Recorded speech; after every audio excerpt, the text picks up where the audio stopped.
The assassin.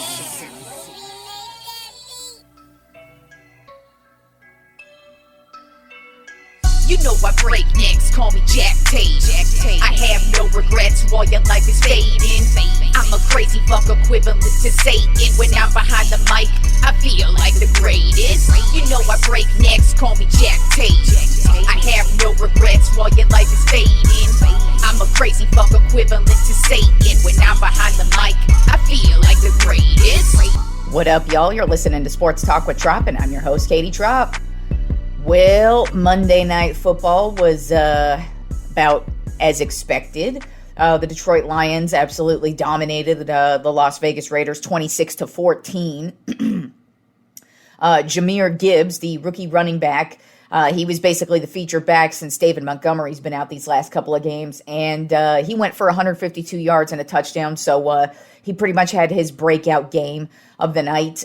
Their other rookie tight end, Sam Laporta, he had a touchdown, and then, of course, Jared Goff, he just is having a phenomenal season yet again. He passed for 26 completions at 37 attempts. Jesus Christ, the fuck. 272 yards and a touchdown.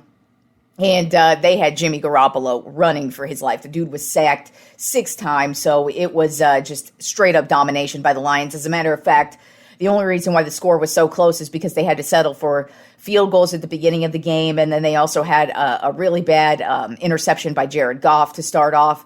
So it was a slow start for the Lions, so they were able to make it not look so bad for the Raiders, but it was a bad game.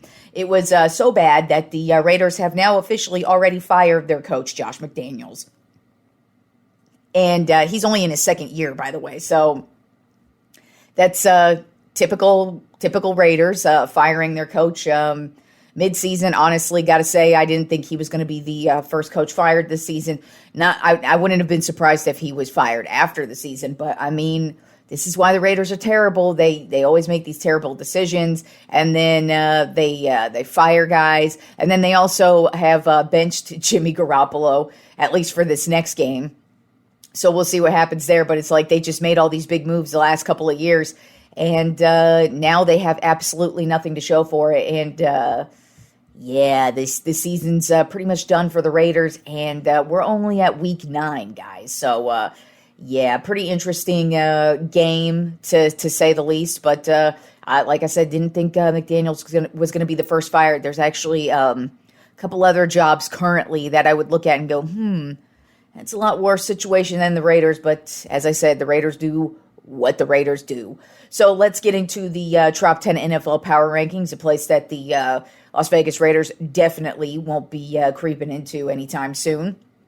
But we do have us same number 1 this week, Philadelphia Eagles. They are 7-1. I mean, they just keep winning in completely different ways. Their defense dominates in certain games. Their offense dominates in other games.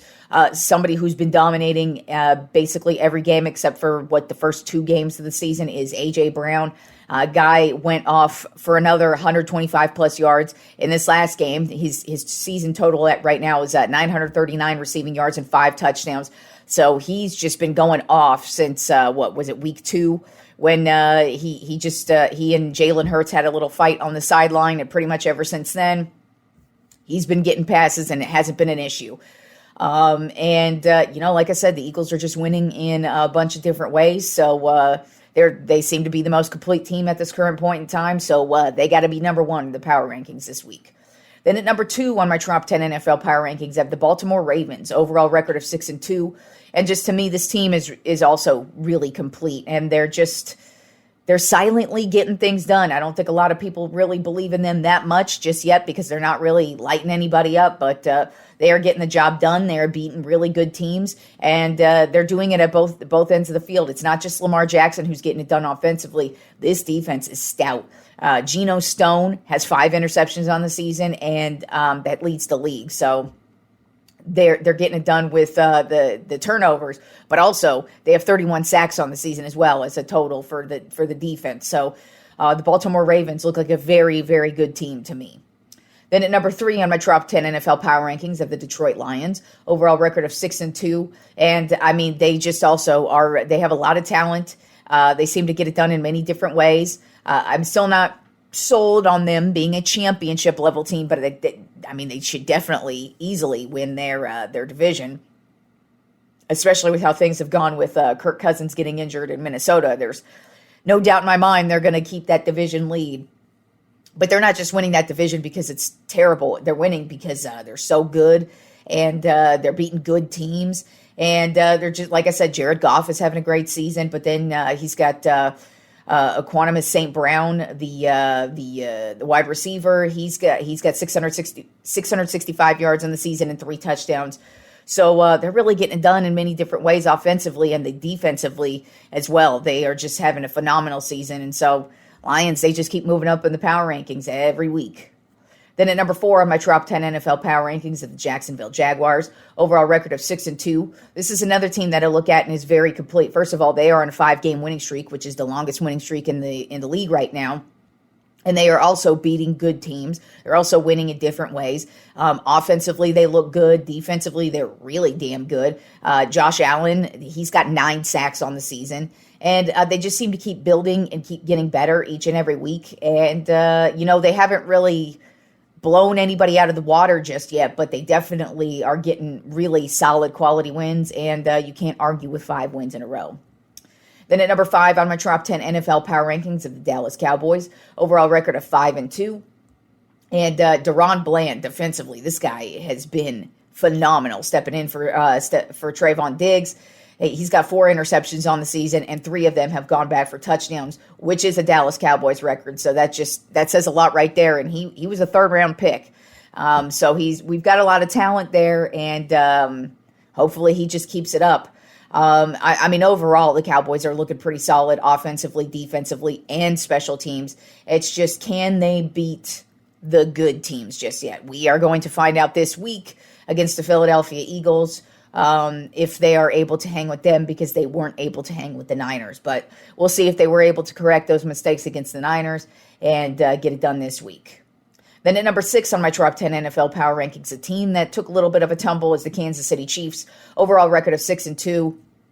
Just for me with the Chiefs, offensively, they rely way too much on Patrick Mahomes. And like I've continued to say for weeks now, Travis Kelce is his only source of offense. It's his only weapon offensively, and you need more than that. You need at least one receiver who's going to make some big plays here and there, and they don't seem to have that. So that might end up being a struggle for them towards the end of the season. And hell, that may be a struggle for them in this week's game, because they're playing against the Miami Dolphins, the best offense in the league. So they might have issues keeping up with them. But then again, one thing that's really been keeping them in it this season is their defense. Defensively, they've really been getting at the quarterback. They have 28 sacks on the season, which is top 5 in the league right now. So defensively, they're really getting it done. But offensively, they rely way too much on Mahomes. And I kind of have a feeling that might end up being a downfall of theirs as the season wears on. Then at number 7 on my top 10 NFL power rankings, a team that we have yet to discuss in the power rankings, and that would be the Cincinnati Bengals. This team is cruising right now. They are 4-3. They started off the season very shaky. Joe Burrow had the calf injury, which really was holding him back, obviously, but now the dude looks healthy. And offensively, they are on fire. Joe Burrow's got 1,513 yards through the air and 10 touchdowns. Jamar Chase has 656 yards and 4 touchdowns. But the secret weapon with this team, to me, has been the defense. They have really been getting it done. Red zone defense is great. They are getting at the quarterback as much as possible, and they are just really causing some problems. So the Bengals are starting to get it going. They're starting to actually do what they normally do. Start the season off slow, but then get going as the second half goes on. And right now the Bengals seem to be surging, and I wouldn't be surprised if they keep on surging. And they did get a big win this week too over the San Francisco 49ers. They traveled to San Francisco, played a really good team, and not only played a good team and beat them, but I mean, they dominated that game from start to finish. It was Bengals all day. So they seem to be getting it going, and we'll see where they end up as the season goes on. But they seem to be getting stronger and stronger each and every week. Then at number 8 on my Trop 10 NFL power rankings, I have the Miami Dolphins. Overall record of 6-2. Like I said, offensively, they are tops in the league. They are just blowing by everybody through the air, on the ground. Right now, Tua leads the league in passing. And then, of course, Mostert is tops in the league on the ground. And then, of course, Tyreek Hill is just having a phenomenal year as well. He's got 1,014 yards on the season, which is an NFL record. At this point in the season, nobody's been able to go over 1,000 yards this quick as he has. So he's at record pace, and then also has 8 touchdowns. And he's just been proven to be pretty much unstoppable, except for one game this season. I can't remember which game it was. But there was one game this season where he was pretty much locked down. But other than that, Tyreek Hill has just gone off. But my thing with the Dolphins, as I've said, is I don't really trust them just yet. They get another test this week against the Chiefs. The Chiefs don't have as stout of a defense as the Bills do. But I still think the Chiefs' defense is probably going to give them issues, but we'll see. I mean, they may just be able to just outscore them, which would not surprise me, but that's my thing with the Dolphins, and are they ready to step up with the big boys? And then also defensively, there's still a lot of questions to me defensively with them, so we'll see where they're at, which is why they rank so low in my power rankings. Then at number 9 in my Trop 10 NFL power rankings, a team that has taken the biggest tumble this week, and that would be the San Francisco 49ers. Overall record of 5-3. It's not that I don't trust them anymore. Of course, as a matter of fact, I would not be shocked if the Niners come back from their bye week and get right back in order and just go on a big winning streak right after. That would not surprise me. They have the potential to do that. They have the talent to do that. They also traded for Chase Young yesterday at defensive end, so their defense just got better. So, yes, they're on a 3-game losing streak, and that's what really has tumbled. It made them tumble in my power rankings because, I mean, that's how you do power rankings. You got to take in all the factors, and 3-game losing streak is not looking so good right now. You also got to factor in the injuries that they've had to suffer. You know, Deebo Samuel, he's been out the last couple of games. So is Trent Williams, and those are 2 of their prime time players. So, and then also the defense really hasn't stepped up, which is why I imagine why they traded for Chase Young. So we'll see if that injects a little bit of fuel into them. I imagine it will. I don't doubt that the Niners are going to make the playoffs this season. It's just right now they are on a losing streak, and they look to be falling apart, at least right now. But wouldn't be shocked if they get shit back on track here soon. And then rounding out the Trop 10 NFL power rankings this week, I have the Buffalo Bills. Overall record of 5-3. Really, with the Bills, I'm still not sold on them yet.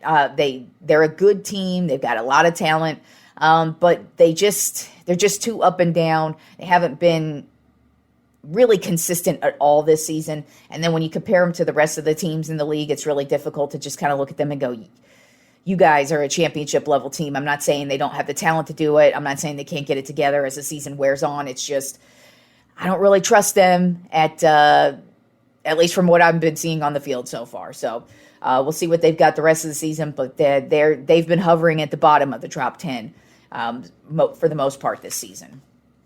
Moving on to Week 9 and Thursday Night Football. We have the Tennessee Titans at the Pittsburgh Steelers. Right now, the Steelers are a 2.5-point favorite. This, to me, I feel like is going to be an ugly game. The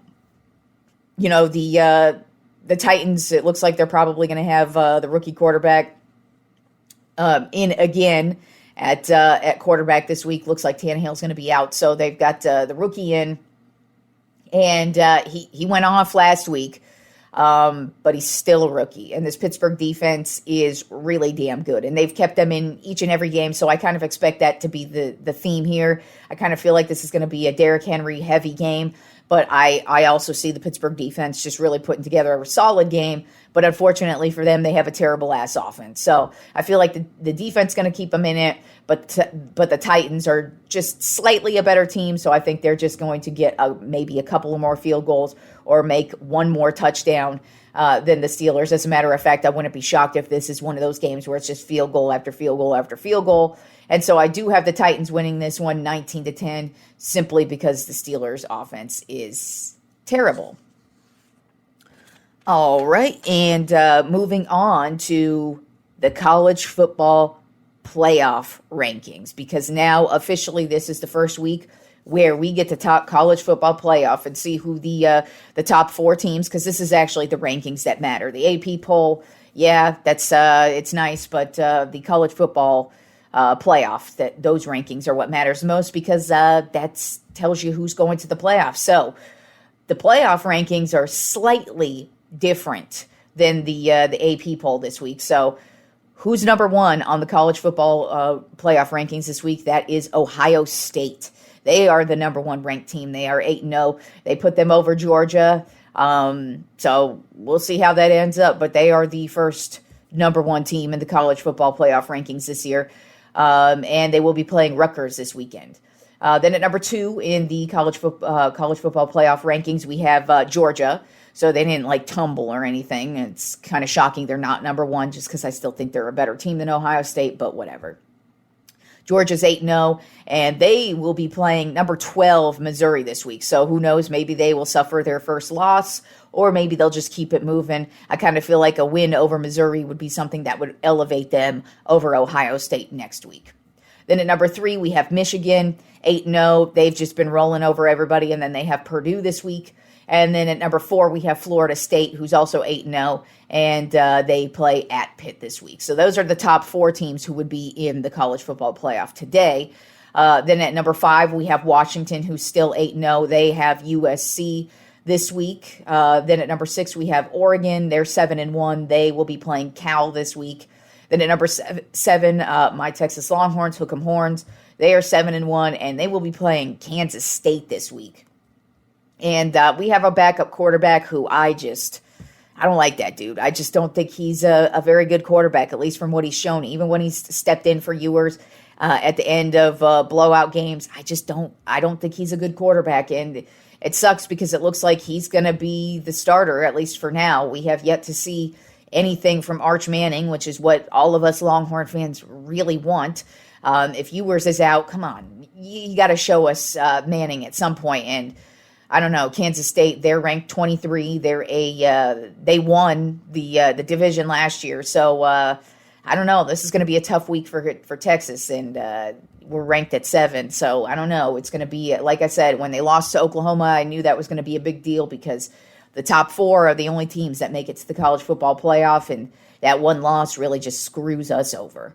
Then at number 8, we have Alabama. They're 7-1. They will be playing LSU, number 14 LSU this week. Then at number 9, Oklahoma Sooners finally suffered their first loss of the season to Kansas last week. They will be playing number 22 Oklahoma State this week. And then rounding out the college football playoff top 10 is Ole Miss. They are 7-1, and they will be playing Texas A&M this weekend. Then moving on to the World Series, Game 3 in Arizona. Texas got that win 3-1. Corey Seager had a huge 2-run home run in that game. Unfortunately, in that game, though, Adolis Garcia and Max Scherzer were both injured. And right after that game, it was announced that neither one of them will be participating in the rest of the World Series, no matter how much further it goes on. But that really didn't matter in Game 4, because the Rangers had 0 issues scoring runs on last night. They ended up with 11 runs. Arizona did try to make a little push at the end there with 7 runs at the end, but it was just not enough. Texas just absolutely obliterated them. Corey Seager had yet another home run last night, and then Marcus Semien also had a big game. He had a home run and then 5 RBIs as well. So Game 5 is tonight in Arizona. Right now, Texas is up 3-1 on the series, so they could close it out tonight. We'll see. So far, Arizona has not been promising at all these last 2 games, but their ace, Zach Gallen, is pitching tonight, so if they were going to get any win, tonight's going to be the night, because he is perfect at home. It's really difficult to score runs on him, and he's just been lights out at home all season long for Arizona. So I kind of expect them to push it to a Game 6, but I'm going to be honest, I would not be surprised to see the Texas Rangers just move on and finally win a World Series. But Game 5 is tonight, and we'll see if the Rangers are able to close it out. And then we also have one last bit of NBA news. The Philadelphia 76ers were finally able to trade away stupid-ass James Harden, who's been a cancer on this team for a minute. They traded him to exactly where he belongs, the Los Angeles Clippers. You can go fade away into loserdom with the trash-ass Clippers. I mean, that's honestly where he belongs because we all know the Clippers ain't going to win shit. You can't trust the Clippers to win anything. And, now it's going to be him and Westbrook again. Him and Westbrook played with each other in Oklahoma City many years ago. Didn't work then. Don't see how it's going to work now. And pretty much all those guys get injured on that team. So have fun with that, Clippers. But that's where James Harden belongs. But we could finally stop hearing about that stupid-ass drama and finally move on and see James Harden throw more temper tantrums now in L.A. So that's today's show. As always, if you want to check out Sports Talk with Tropp's preferred sports books, you could go to my official website, katietropp.net. Click on the Sports Talk with Tropp tab. Go there right at the top. It says preferred sports books. Click on that, and you can sign up with any of the preferred sports books if you like to gamble on sports, of course, in participating states, of course, because it's not legal in every state, even though it should be, but I digress. So enjoy the rest of the week of sports, and I will talk to you fools on Friday.